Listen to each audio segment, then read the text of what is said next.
اهلا بكم من جديد من قناة صبح دش. ظهرت معانا قناة جديدة اليوم على امر النايل سات. خليكم معي عشان نجيبها.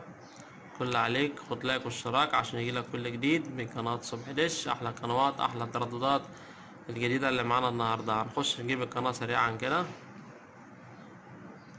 على التركيب، وهننزل على قائمة الترددات. بيجيلنا لوحة الترددات زي ما انتم شايفين، وبنكتب فيها التردد اللي احنا عايزين. هندوس اضافة ونكتب فيها التردد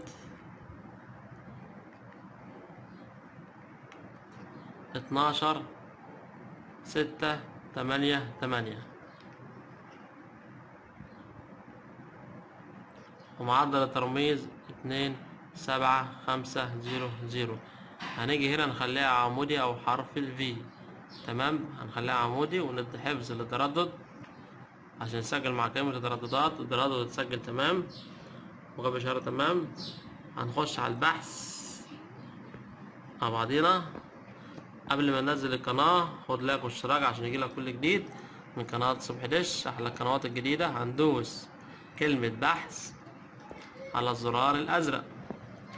بعد كده هيجيلنا لوحة نخلي المجانا، نخلي نوع القنوات المجانا.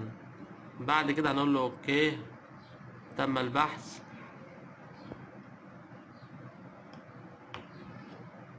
التردد بينزل بالفعل. التردد نزل 23 قناة. التردد نزل 23 قناة، والقناة اللي احنا عايزينها زي ما انتم شايفين بالاسم دوت. التردد كمان مرة 12.688. في النهاية خد لايك واشتراك عشان يجيلك كل جديد من قناة صبح دش. شرفتوني، والسلام عليكم ورحمة الله وبركاته.